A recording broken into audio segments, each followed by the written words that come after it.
Qamoq. Bu so'z eshitilishi bilan ko'z oldimizda panjara, sovuq devorlar, qiynalayotgan mahkumlar gavdalanadi. Ammo ba'zilar uchun bu joy jazodan ko'ra kurortga o'xshab qolgan. Hashamatli xonalar, akvariumli baraklar, millionlab pul evaziga kiradigan ayollar. Qonunlar ishlamaydi. Pora hamma narsaga eshikni ochadi. Kimdir ozodlikda och yuradi, kimdir panjara ortida ham podshohdek yashaydi. Bu faqat qamoq emas, bu korrupsiyaning yangi darajasi. Video boshida bir savol beraman, lekin javobini kommentariyaga qarab yozmang. Bu shaxsiy fikrlashga salbiy ta'sir qiladi. Savol: jinoyatchi bo'lishga nima undaydi? Variantlar: 1. Pul yetishmovchiligi. 2. Bolalikdagi travma, ota-ona yo'qligi yoki kimnidir xo'rlashi. 3. Yomon bo'lgan muhit, ya'ni oilada har safar urush, to'polon, notinch hayot. 4. Yomon niyat. Albatta, javobingizni kommentariyaga yozing.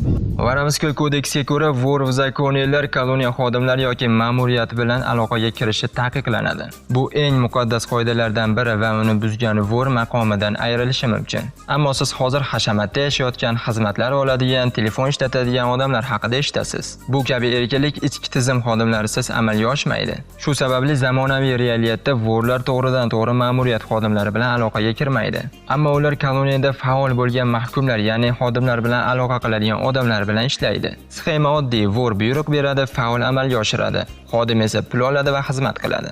Qisqasi, vor ruxsat etilmagan aloqalarga kirishmaydi, ammo vositachilar orqali xodimlar bilan ishlaydi. Bu Varamskiy kodeksiga zid, ammo amalda bu qoida borgan sari kuchini yo'qotyapti.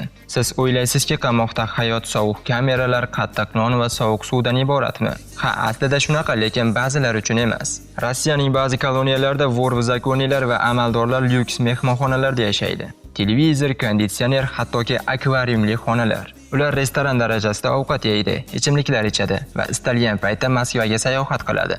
Bu bor narsa. Ammo oddiy mahkumlarchi, ularni urishadi, tirnoq va hattoki tishlarini sug'urib olishadi. Bu video sizni panjara ortidagi yashirin dunyo haqida tanishtiradi. Kim pulga yashaydi, kim azob bilan va eng qizig'i, bu sistemani kim boshqaradi. Xarizmatikning maqsadi qamoq hayotini targ'ib qilish yoki maqtash emas. Shunchaki hammaga qiziq mavzu bo'lganligi uchun tayyorladim. Qiziqtirish uchun emas, saboq uchun. Agar video qiziq bo'lsa, mehnatimni qadrlash uchun bir dona like kifoya. Kanalimga obuna bo'ling, afsuslanmaysiz. Men boshladim. Я по кличке Принц, не хулиган. Ichkarida xodimlarning o'zi eshiklarni ochib beradi. Ovqat berishadi va hamma narsaning iloji bor. Sen esa pulni ma'lum raqamlarga o'tkazasan. Hozir hammasi elektron tarzda. Ilgari naqd pul berish kerak edi. Endi esa hamma narsa raqamlar orqali o'tadi. Mahsulotlarni esa kechqurun yoki keyingi kun yetkazib berishadi. Xuddi shuningdek narkotiklar ham bor. Jarayon bir xil. Koloniyalardagi narxlarni juda qimmat deyish mumkin. Eng oddiy telefon oddiy tugmali apparat. Ko'chada 600 rubl tursa, u yerda 5000 rublgacha baholanadi. Bundan tashqari xuddi shuncha pulni yetkazib beruvchilarga, ya'ni koloniyadagi xodimlarga alohida to'lash kerak. Ular bu ishni yashirincha amalga oshirishadi, lekin puling bo'lsa doimo ta'minot bor. Sizga narsa topib beradiganlar aynan mahkumlarning o'zlari, masalan, ombor mudiri, xo'jalik bo'yicha javobgar va boshqalar. Hammasi ular orqali amalga oshadi. Dmitriyning aytishicha, pul evaziga mahkumlarning shaxsiy ishlaridan barcha intizomiy jazolar olib tashlanishi, hattoki unga rag'batnoma yozib berilishi mumkin. Bu esa unga muddatidan ilgari shartli ozodlikka chiqish imkonini beradi. Bu ham 1200 rubl turadi. Masalan, o'zingizga rag'batnoma yozdirish. Bu ham xo'jalik xodimlari va boshqa faol mahbuslar orqali amalga oshiriladi. Ha, foydalanganman. Eng mashhur xizmat esa 2 kishilik barakda yashash. Televizor, dush va oshxonasi bor. Odatda bu joyda avtoritetlar va juda boy mahkumlar yashaydi.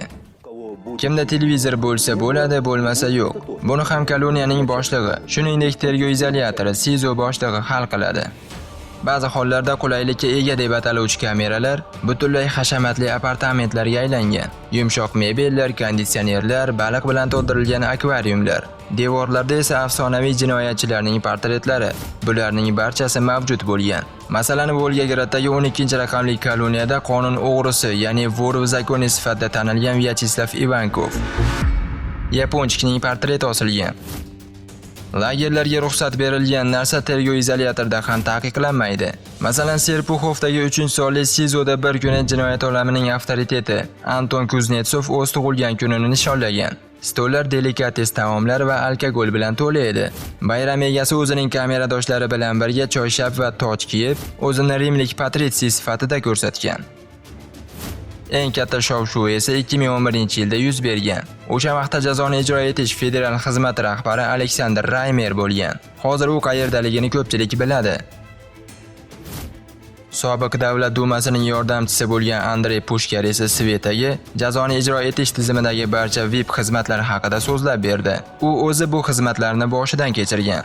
Firibgarlik uchun 9 yilga ozodlikdan mahrum qilingan Pushkar umumiy tartibdagi koloniyada atigi 1,5 yil o'tirgan. Keyin esa ibratli xulq-atvor bahonasida aslida pul evaziga yashash sharoiti ancha yumshoq bo'lgan posyolka koloniyasiga o'tkazilgan. U yerda meni allaqachon kutishayotgan edi. Menga tavsiyanoma berilgan. Kutib olishdi. Stol birdaniga yozildi. Aroq bilan qanday bo'lish kerak bo'lsa shunday. Va men darrov koloniya hududiga emas, balki koloniya yonidagi mehmonxonaga joylashtirildim. Bu mehmonxona uzoq muddatli uchrashuvlar uchun kelgan mahkumlar va ularning qarindoshlari uchun mo'ljallangan joy edi. Koloniya posyolkaga o'tkazilgandan keyin 2,5 yil davomida Pushkar biror marta ham koloniya posyolka zonasining o'zida turmagan. Uning yonidagi mehmonxonada turgan. Xona unga oyiga 5,000-6 ming rublga tushgan. Bu arzimas narx. Lekin qamoqxona xodimlariga berilgan pulga qaraganda bu deyarli nolga teng. Menga odamlar go'yoki ishlayotgandek doimiy kelib turishardi, qo'llarida pul bilan. Bo'yoqlardan tortib kompyutergacha, hatto butun boshli obyektlar qurilishigacha. Masalan, ofitserlar uchun oshxona, karantin hududi yoki boshqa biror narsa. Koloniya posyolkaga o'sha paytda 1 million rubl sarflangan. Pulning bir qismi hatto bevosita menga sarflangan, lekin yarim qismi koloniya uchun ketgan. Koloniya boshlig'i shunday qilgan. Ustritsalar, qimmatbaho ichimliklar, qizlar. Bularni hatto hisoblash ham shart emas. Pushkar uchun bular cheksiz miqdorda mavjud bo'lgan. Bundan tashqari VIP mahkumlarga Moskvaga borishga ham ruxsat berilgan. Hujjat bo'yicha men albatta koloniya hududida edim. Aslida bu qonuniylashtirilgan qochish edi. Albatta xodim hamrohligida. Mana bu suratda operativ xodimlar Pushkarni Moskvaga kuzatayotgan payt aks etgan. 2,5 yil ichida sobiq VIP mahkum Moskvaga taxminan 20 marta qatnab turgan. Sayohatlarimdan qaytgach odatda yonimda printer, kompyuter, har xil mayda-chuydalar, sport anjomlari bo'lardi. Men bilan birga shaharga chiqish huquqidan yana bir necha mahkum foydalangan, asosan faollar deb ataladiganlar. Ular ham koloniyaning boshlig'i ruxsati bilan shaharga chiqishgan. E'tibor bering, bu gaplarni o'sha Bryanskdagi koloniya posyolkada ishlagan sobiq xodim aytmoqda. U boshqa qamoqxona xodimlari kabi Pushkar nafaqat Moskvaga borib kelayotganini, balki bir safar hatto Italiyaga ham uchib ketganini bilgan. Meni bir tanishim bor. U butunlay chet elda yashaydi, Mayamida. Biroq hujjat bo'yicha u hanuz koloniya posyolkada hisobda turadi. U juda ko'p pul bergan. Bir martasini aniq eslayman, 1 million dollar. To'liq 1 million. Pushkarning ochiq bayonotidan so'ng tekshiruvlar boshlandi. Koloniya boshlig'i Igor xizmat vakolatini suiiste'mol qilgani uchun sudlanib, 1 yil va 7 oy muddatga shartli hukm oldi. Axir koloniya boshlig'i mahkumni dam olish uchun ta'tilga chiqarishni yuqoriga tasdiqlatmasdan o'zicha ruxsat bera olmaydi. Menimcha buni hammasi yaxshi tushunadi.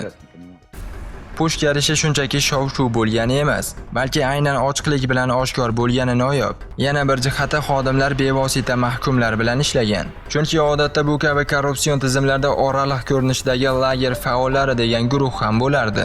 Hozir ham bor. Ular buffer hisoblanadi. Ular faqat kirishda pul undirish bilan shug'ullanmaydi. Ular narkotrafikdan ham katta daromad ko'radi. Birgina koloniyadan oyiga 10-15 million rublgacha foyda olishadi. Bu sof foyda faqat geroin, kokain savdosidan. Faollar, ya'ni ichki tartibni nazorat qiluvchi mahkumlar, nafaqat boy mahkumlarni, balki oddiy ishchilarni ham, yangi kelganlarni ham siqib pul olishardi. Yuliya Karabashning o'g'li bosqinchilik uchun qamalgan. 19 yoshli yigitni koloniyada do'pposlashgan. Uydagilarga qo'ng'iroq qilib pul so'rashga majbur qilishgan. 1 yil oldin bu yigit boshqa mahkumlar bilan birgalikda koloniya ichida qo'zg'olon uyushtirgandi.